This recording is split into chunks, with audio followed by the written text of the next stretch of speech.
स्वागत है आपका। मेरा नाम नितेश, मैं आपका स्वागत करता हूं अपने YouTube चैनल पर। जैसा कि दोस्तों आप हमारी रेगुलर वीडियोस देखते होंगे तो आपको पता होगा कि हमने एक छोटा सा सपना देख रखा है, लेकिन अब धीरे धीरे मोटिवेशन डाउन हो रहा है। क्यों? क्योंकि हमें वो रिजल्ट मिल नहीं रहा दोस्तों जो हमें चाहिए। कारण है, देखो, हमारी डिलीवरी बॉय से भी इनकम कम बन रही है, ई कॉमर्स पे भी हमारा बिजनेस डाउन है, स्टॉक मार्केट भी गिर रहा है, और जो हमारे मेजर सोर्स ऑफ इनकम थे सब में फॉल हो रहा है। तो जो हमने फाइनेंशियल फ्रीडम का सपना देख रखा वो पूरा कैसे होगा? इससे बेटर और हम क्या कर सकते हैं? क्या कौन सा काम कर सकते हैं?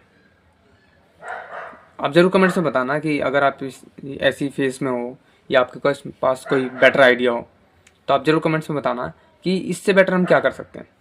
साथ में डिलीवरी बॉय का जॉब कर रहे हैं अपने बिजनेस को सर्वाइव करवाने के लिए, डेली खर्चे के लिए, ईएमआई के लिए, है ना। डिलीवरी बॉय की जॉब कर रहे हैं, उसके बाद जो हमारे पास टाइम बचता है उसको ई कॉमर्स पे काम कर लेते हैं, थोड़े बहुत स्टॉक रिसर्च कर लेते हैं और अपनी पूरी जर्नी डॉक्यूमेंट करके हम यूट्यूब पे डाल रहे हैं ना। तो यही तो किया जा सकता है ना। इससे बेटर और क्या किया जा सकता है? डेली वाइज पे हम काम भी कर रहे हैं। आज 112 दिन हो गए हमें कंटिन्यू सारी चीज़ करते हुए। डिलीवरी बॉय में भी हम बहुत रेयर छुट्टी मारते हैं। पिछले मंथ हमने 2 ही वीक ऑफ लिए थे। लोग छुट्टियाँ भी करते होंगे, हम वो भी नहीं कर रहे हैं। अमेज़ोन पे भी हम काम करने की कोशिश कर रहे हैं। तो क्या कमी क्या रहेगी? कौन सी और स्ट्रैटेजी अपनाई जाए जिससे हम अपने सपने के पास पहुंच सकें? आप ज़रूर कमेंट्स में बताना कि ऐसा क्या है कि कुछ लोग जो सफल होते हैं वो ऐसा क्या करते हैं। मुझे तो दिख नहीं रहा अभी। अब इन फ्यूचर क्या पता दिखे, बट अभी मेरे को दिख नहीं रहा रास्ता। जो मुझे चीज़ें समझ में आ रही है वो मैं कर रहा हूँ, है ना। तो अभी रिजल्ट डाउन है, ग्रोथ होनी थी हमारी। अभी तो ग्रोथ की बात छोड़ो, तो सर्वाइव कर रहे हैं। सर्वाइव भी करना मुश्किल हो रहा है अभी डेली लाइफ के, है ना। तो सर्वाइव करना मुश्किल हो रहा है, जिसकी वजह से मोटिवेशन डाउन है, चिड़चिड़ापन ज़्यादा है, गुस्सा ज़्यादा आ रहा है। कोई नहीं, तो आज हमारे डिलीवरी बॉय का दोस्तों ये सब चीज़ें फेस कर रहे हैं। तो आज हमारे डिलीवरी बॉय में दोस्तों कम पैकेट्स लगे। क्यों? क्योंकि हमारे रूट्स के पैकेट किसी और को दे दिए गए, क्योंकि उसके पैकेट्स से कम थे। तो ऑलरेडी हमारे पैकेट्स कम आ रहे, तो हमारे पैकेट्स किसी और को दिए, वो थोड़ा वो था। तो 40 के करीब हमारे पैकेट लगे। ज़्यादा लग सकते थे बट 40 के करीब ही लगे। तो ठीक है, ज़्यादा पैसे नहीं बनेंगे बट हाँ ठीक है। और साथ में हमारे ई कॉमर्स पे भी कुछ ज़्यादा ग्रोथ हो नहीं रही। नया साल जब से स्टार्ट हुआ हमारा सेल्स डाउन हो रही है। अगर हम ये भी बात है ना, हमारी मान लो जॉब छूटती तो हमारा बिजनेस थोड़ा ठीक चल रहा होता तो हम सोच सकते थे चलो कोई नहीं, ठीक है, पार्ट ऑफ लाइफ है, वहाँ कम हो रहे तो हमारे यहाँ से बन रहा है। बट एक ही साथ हमारे दोनों जगह दिक्कतें स्टार्ट हो गई है, ई कॉमर्स में भी और साथ में डिलीवरी बॉय में। तो ये थोड़ा चैलेंजिंग भी है, और ऐसा सोचा नहीं था यार कि ऐसा भी फेस करना पड़ जाएगा कि हमें दोनों जगह से मात खानी पड़ जाएगी, है ना।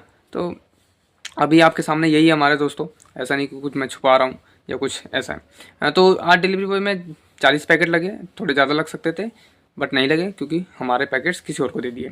तो मैं आपको अमेजोन की स्क्रीन पे दिखा देता हूँ दोस्तों कि आज हमारे कितने रुपए की सेल हुई है। दोस्तों ई कॉमर्स में हमारा कुछ ज़्यादा इस साल जब से स्टार्ट हुआ है तो कुछ हो नहीं रहा। हाँ, ये है कि जिंदा कह सकते हो कि हाँ अभी जिंदा है हम, पूरे तरीके से मरे भी नहीं है और जिंदा रहने के लिए जी रहे हैं। अभी स्ट्रगल कर रहे हैं, पूरी बुरी तरीके से स्ट्रगल कर रहे हैं। तो एक एक यूनिट का ही ऑर्डर आ रहा है अभी। कुछ दिन तो हमारे जीरो पे भी गए हैं ये साल। तो सर्वाइव कर रहे हैं, देखते हैं कि रिजल्ट हमें कब मिलता है। हमने सोचा था कि हमारा बिजनेस स्केल होगा, बट स्केल होने की वजह वो डाउन चला गया। अब ये क्यों गया डाउन, इसका मुझे पास कोई आंसर नहीं है कि ऐसा क्यों हुआ है। मीशो पे हमारा अभी कोई ऑर्डर नहीं आ रहा, जैसे कि आप पहले भी से जानते हैं कि हम मीशो पे हमारे बहुत ही कम प्रोडक्ट सेल आउट होते हैं। मोस्टली ऑर्डर हमारे अमेज़ोन पे आते हैं, ठीक है दोस्तों। लेकिन अभी भी हम उसमें सफरिंग कर रहे हैं, सर्वाइव कर रहे हैं, ज़िंदा रहने की कोशिश कर रहे हैं कि हमारे सेल्स ग्रोथ हो और पैसा ज़्यादा कमाएं। बाकी मैं स्टॉक मार्केट की बात करूँ तो दोस्तों स्टॉक मार्केट में मार्केट क्रैश हो रहा है। क्रैश मीन्स ऐसा नहीं कि ज़्यादा गिरा है, बट ये है कि 2 दिन से कंटिन्यू मार्केट गिरा है, जिसमें हमारा कल 1000 रुपये का लॉस हुआ था और आज 734 रुपये का लॉस हुआ है, क्योंकि मार्केट 193 पॉइंट आज गिरा है। तो कल की गिरावट में हमने थोड़े से स्टॉक खरीद लिए थे, करीब 7000 के अराउंड हमने स्टॉक खरीद लिए थे।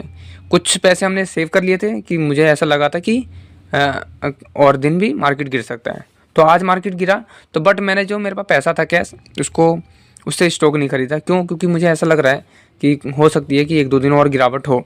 तो मंडे को मार्केट खुलेगा तो मंडे को देखते हैं कि सिनेरियो क्या रहता है। अगर कुछ स्टेबलाइज होने का कोशिश करेगा या थोड़ा और गिरावट होती है तो हम उसमें जो बचे हुए पैसे हैं उसको भी वो इन्वेस्ट करने की कोशिश करेंगे। ठीक है, बाकी अभी उसको हमने सेव कर रखा है। स्टॉक मार्केट में इन्वेस्ट करते हो तो ये गिरते समय थोड़ा थोड़ा धीरे धीरे डिप्लॉय करना। ऐसा नहीं कि आप एक ही बार में पूरे पैसे डिप्लॉय कर दो और बाद में आपको पछतावा हो कि मार्केट गिर गया तो आपके पास कैश नहीं है। ठीक है ना। और ऊपर से हम जैसे अगर आप भी स्ट्रगल कर रहे हो तो कहीं से पेमेंट बन रही है कहीं से नहीं बन रही तो उसको भी मैनेज करना होता है ना। तो इसलिए अगर आपके पास पेमेंट है तो धीरे धीरे डिप्लॉय करना, ऐसा नहीं कि एक बार में करें। क्योंकि मार्केट अभी हाई पे है, अभी कोई डायरेक्शन नहीं पता मार्केट को कि कहाँ जाना है। हाँ, ऊपर जाना बहुत टफ है लेकिन नीचे गिरना बहुत ईजी है। इसी वजह से थोड़ा केयरफुली तरीके से आप इन्वेस्ट करने की कोशिश करें। ऐसा नहीं कि एक बार में पैसे डिप्लॉय कर रहे हो, आंख बंद करके किसी भी स्टॉक में बाय कर रहे हो, है ना। तो ये सब चीज़ नहीं करना, नहीं तो फिर आप मार्केट में लॉस करोगे, उसके बाद आप यहाँ से निकल जाओगे और बोलोगे कि स्टॉक मार्केट ख़राब है। तो ऐसा नहीं करना, ठीक है ना। तो सोच समझ के इन्वेस्ट करना है, समझदारी से इन्वेस्ट करना है। और बाकी जीवन में तो हमारे स्ट्रगल का चल ही रहा है दोस्तों। देखते हैं कि हमें कब रिजल्ट मिलता है। बाकी आप कमेंट्स में ज़रूर बताना कि अगर आप भी इस फेज़ में हो, ऐसी चीज़ें आप फेस करते हो तो ज़रूर बताना कि आप लोगों ने अगर उससे बाहर निकले हो तो कैसे निकले हो। आप अपनी लाइफ को बेटर कैसे किया है, तो थोड़ा हमें भी सहारा मिल जाएगा, हम भी उसको फॉलो करने की कोशिश कर लेंगे। बाकी मुझे अभी ज़्यादा कुछ समझ में नहीं आ रहा। हाँ, यही है कि डेली लाइफ में जी रहा हूँ, काम कर रहा हूँ धीरे धीरे और मैनेज करने की कोशिश कर रहा हूँ। इन फ्यूचर देखते हैं कि क्या होता है, हमें रिजल्ट मिलता है नहीं मिलता। बाकी हमने जो सपना देख रखा है वो भी पूरा होता है नहीं होता, लेकिन हम काम कर रहे हैं दोस्तों। ठीक है, तो आशा करता हूँ आपको वीडियो अच्छी लग रही होगी। आज के अपडेट में दोस्तों यही, मिलते हैं next day. Thank you for watching.